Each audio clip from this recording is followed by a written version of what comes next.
ఫిబ్రవరి 12వ తారీఖున all trade unions, దాంతోపాటు మా విద్యుత్ రంగంలో ఉన్నటువంటి national coordination committee of electricity employees and engineers ఆధ్వర్యంలో దేశవ్యాప్తంగా ఒకరోజు సార్వత్రిక సమ్మె చేయడానికి మేము నిర్వహించుకున్నాము. ఈ మధ్య కాలంలోనే మనం చూసాము, పార్లమెంటు సమావేశాల్లో నరేంద్ర మోడీ గారి సర్కారు అణు విద్యుత్తును ఉత్పత్తి చేయడం కోసం భారతదేశాన్ని కీలకమైనగా ఎంచుకున్నారు. అణు విద్యుత్ ఉత్పత్తి చేయటం ఏమి తప్పు కాదు, చాలా దేశాల్లో ఉంది. కానీ మన భారతదేశంలోకి వచ్చేసరికి ప్రైవేటు వ్యక్తుల చేతుల్లో అణు విద్యుత్ ఉత్పత్తి కేంద్రాలను ఏర్పాటు చేస్తారట. ఆ రకంగా 1000 గిగావాట్లు పవర్ ఉత్పత్తి చేయడం కోసం ప్రయత్నం చేస్తూ ఉన్నారు. అంటే 10,000 మెగావాట్లు ఉత్పత్తి చేయడం కోసం. కానీ ఆ ఉత్పత్తి చేసినటువంటి కరెంట్ మన దేశంలో ఉన్నటువంటి పరిశ్రమలకి ఇట్లాంటివి ఇస్తారంటే అట్లా ఎవరట, విదేశాలకు ఎగుమతి చేస్తారట.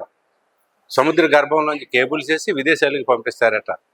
మరి అటువంటి అణు విద్యుత్ సంస్థల్లో ఏమైనా లీకేజ్ అయితే వేల మంది, లక్షల మంది ప్రాణాలు కోల్పోయేటువంటి దానికి బాధ్యతలు ఎవరు వహిస్తారు? ప్రైవేటు వాళ్ళకి కావాల్సిన లాభాలు తప్ప ప్రజలు, కార్మికుల యొక్క యోగక్షేమాలు, వాళ్ళ ప్రాణాలకు రక్షణ చేసే పరిస్థితి ఉండదు. కాబట్టి అణు విద్యుత్ ఒప్పందం ఏదైతే ఉందో దాన్ని వెంటనే ప్రైవేటు వ్యక్తులు ఇచ్చిన దాన్ని రద్దు చేయాలి, గవర్నమెంట్ ఆధ్వర్యంలోనే నిర్మించాలని చెప్పేసి మేము డిమాండ్ చేస్తూ ఉన్నాం. రెండో పాయింట్గా చూస్తే విద్యుత్ సవరణ బిల్లు 2025 ఇది 2003లో వాజ్పేయి గారు ఉన్నప్పుడు ఈ బిల్లుని తయారు చేశారు. ఆ తర్వాత 2014 వరకు దాన్ని కోల్డ్ స్టోరేజ్లో పెట్టి 2014 తర్వాత మోడీ గారు అధికారంలోకి వచ్చిన తర్వాత అనేక సార్లు పార్లమెంట్లు పెట్టే ప్రయత్నం చేశారు. ఈ దేశంలో ఉన్నటువంటి విద్యుత్ ఉద్యోగులు, ఇంజనీర్లు అందరం కలిపి సుమారుగా 27 లక్షల మంది ఉన్నాం. ఈ 27 లక్షల మంది కలిసి దాన్ని ప్రతి క్షణం అడ్డుకుంటూనే ఉన్నాం. అయినా కూడా ఆగే పరిస్థితి లేదు. ఇప్పుడు 2025 విద్యుత్ సవరణ బిల్ 2025 తీసుకొచ్చారు. దీని ద్వారా కూడా మళ్ళీ ప్రైవేటీకరణ చేయడం అంటే అర్థం ఏంటి? క్రాస్ సబ్సిడీలు తీసేయడం, రైతులకు ఉన్నటువంటి ఉచిత విద్యుత్ తీసేయడం, లేదనుకుంటే పేద ప్రజలకి, దళిత బస్తీలకు ఉన్నటువంటి విద్యుత్ని తీసేయడం, ప్రైవేటు వాళ్ళకి హ్యాండ్ ఓవర్ చేయటం, దాని ద్వారా టారిఫ్ రేట్లు పెంచి, యూనిట్ రేట్లు పెంచి ఆ రకంగా పేదల మీద అధిక భారం వేయటానికి ప్రయత్నం చేస్తూ ఉన్నారు. అంటే ఈ పవర్ సెక్టర్ని ప్రభుత్వం, నరేంద్ర మోడీ గారు ఎందుకు ఎంచుకున్నారో చాలా కీలకమైనటువంటి రంగం ఇది. అంటే ప్రపంచంలో చూడండి, భారతదేశంలో చూడండి, చివరికి మీరున్న గ్రామంలో కూడా చూడండి, ఒక పూట తిండి లేకపోయినా ఉండగలుగుతున్నాం మనం. కానీ కరెంట్ లేకపోతే మాత్రం ఉండే పరిస్థితి లేదు. సెల్ ఫోన్ ఛార్జింగ్ కావాలంటే కరెంట్ కావాలి, బోరి బావులు తిరగాలంటే కరెంట్ కావాలి, మనం ఇంట్లో ఉండాలంటే కరెంట్ కావాలి. కాబట్టి ప్రపంచంలో ఉన్నటువంటి పెట్టుబడిదారులు, భారతదేశంలో ఉన్నటువంటి అంబానీ, అదానీ లాంటి వాళ్ళు పవర్ సెక్టర్ మీద కన్నేసి దీనిని ఏ రకంగా అయినా ప్రభుత్వ రంగంలోంచి గుంజుకొని ప్రైవేటు వ్యక్తులకు ఇచ్చి ఆ రకంగా ధరలు పెంచి ప్రజలను పీడించుకు తినాలనే ప్రయత్నం చేస్తూ ఉన్నారు. నిజంగా ఇది ప్రైవేటీకరణ చేస్తే కనుక అవనవ్వము. ఇన్ కేసు అయితే కనుక యూనిట్ 12 రూపాయల నుంచి కనీసం 40-50 రూపాయలకు వెళ్తుంది ఒక యూనిట్ ధర. మరి ఇంత ధర పెట్టి రైతు స్మార్ట్ మీటర్లు ఫిట్ చేస్తారట. స్మార్ట్ మీటర్లు ఎందుకు, ఎవరి కోసం ఫిట్ చేయాలి? స్మార్ట్ మీటర్లు అంటే అర్థం ఏంటి? ఈ స్మార్ట్ మీటర్ వల్ల ఎవరికి లాభం? ఆ స్మార్ట్ మీటర్లు తయారు చేసే కంపెనీ కూడా అదానీ గారిదే.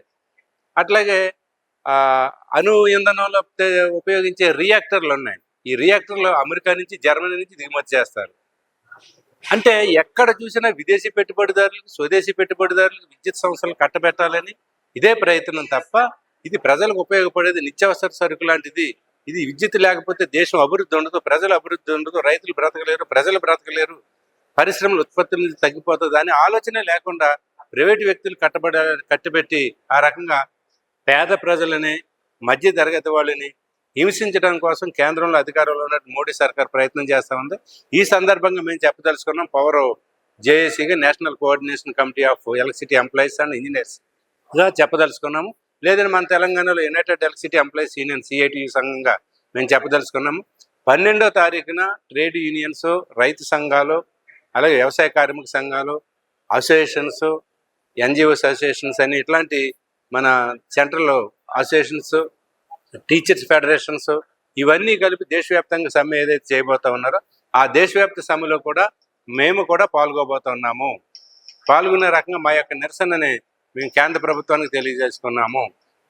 ఇన్ కేసు అయినా మోడీ ప్రభుత్వం కనుక మొండిగా ముందుకెళ్లాలని ప్రయత్నం చేస్తే కనుక ఈ దేశంలో ఉన్నటువంటి 27 లక్షల మంది రైతులను కలుపుకుంటాము, ప్రజలను కలుపుకుంటాము, వినియోగదారులను కలుపుకుంటాము.